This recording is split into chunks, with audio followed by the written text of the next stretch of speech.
अगर शादीशुदा ज़िंदगी में रहना काबिल बर्दाश्त नहीं है,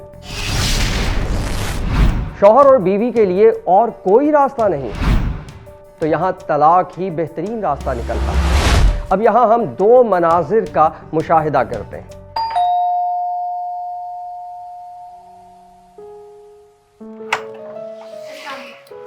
वालेकुम अस्सलाम। कैसे हैं आप? मैं ठीक, तुम सुनाओ।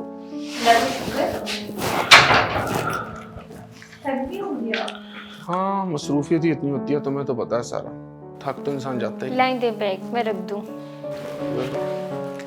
ये क्या हाल बनाया हुआ है तुमने? क्या हुआ है? नहीं, तुम्हें तो कुछ नहीं हुआ। मतलब कि घर इंसान सुकून के लिए आता है, अब लेकिन यहाँ आके तो लगता है ओपन किचन फिर रहा है। अदरक, लहसुन, प्याज की बदबू। क्या करूं, बच्चों को भी देखना होता है और घर को भी। हाँ ठीक है, तुम्हारे पास तो टाइम ही नहीं है। बच्चे देखो, किचन देखो, अपने लिए तो कोई टाइम नहीं निकलता ना तुम्हारे पास। फिर मैं किसी दूसरे को देख लेता हूँ। चले आप नाराज ना हो। अच्छा पापा, मैं चेंज कर लेती हूँ ना। कितनी बार तुम्हें कहा है कि बंद संवर के रहा करो। 2 साल पहले जो तुम्हें परफ्यूम दिया था वो अभी भी कबर्ड में पड़ा है।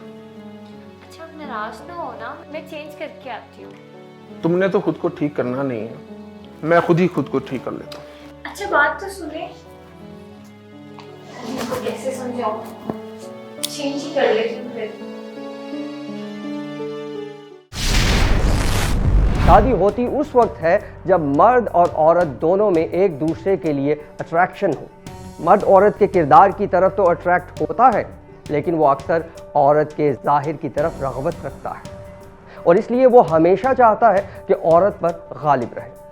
औरत हमेशा उसके मुकम्मल कंट्रोल में रहे, लेकिन औरत कोशिश करती है कि मर्द की महबूब बने और उसके दिल में जगह बनाए। हर वो काम करे जो मर्द का दिल जीतने के लिए मुअस्सर हो, जैसे बनना, संवरना, अच्छा खाना पकाना, घर को तमीज़ साफ रखना, बच्चों का बेहतरीन ख्याल रखना वगैरह वगैरह। या अल्लाह, मेरे शौहर को भी तौफीक दे कि वो तेरी इबादत करे और तेरी बंदगी करे और अपनी ज़िंदगी को तेरी रज़ा के मुताबिक गुजारे। मुझे अब घुटन होने लगी है उनकी इन हरकतों से।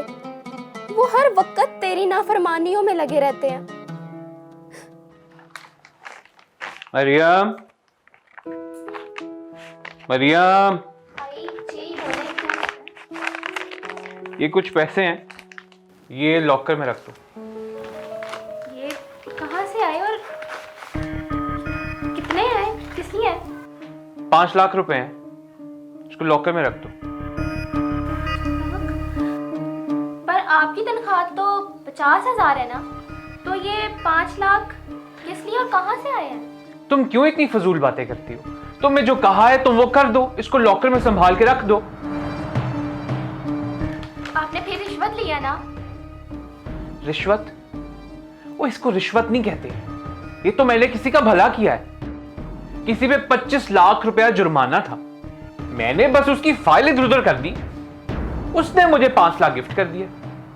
इसमें रिश्वत कहां से आ गई? या अल्लाह, क्यों आप मुझे और मेरे बच्चों को हराम खिलाते हैं? ये लेक्चर ना तुम अपने पास ही रखो। दरअसल तुम्हारी गलती नहीं है, मेरी गलती है कि मैंने एक मौलवी की बेटी से शादी कर ली। पागल था मैं, तुम्हारे इस चेहरे पे लट्टू हो गया था। अच्छा सुने, जी फरमाए।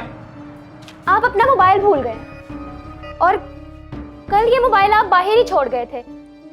हमजा ने उठा लिया था और इसमें बहुत बेहुदा वीडियोस थी जो वो चला रहा था। ये गुनाह है इस तरह की फिल्म देखना। तुम्हारा फिर वही गुनाह और सवाब शुरू हो गया।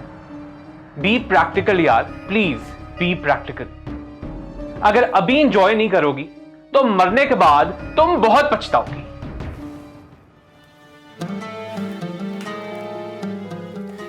या अल्लाह, तू ही बता, मैं इस शख्स के साथ अपनी जिंदगी कैसे गुजारूं जो सिर्फ पैसे और औरतों के अलावा कुछ और देखता भी नहीं है। अगर मियाँ बीवी दोनों के अकायद, अखलाक, अक़दार और रवैये मुख्तलिफ हैं तो फिर इनमें कोई ऑप्शन नहीं रहता। एक दूसरे के साथ सख्त हों, खुद गर्जी से काम लें और मुसलसल लड़ते झगड़ते रहेंगे वो एक दूसरे की कोई अच्छी बात या मशवरा कबूल नहीं करेंगे।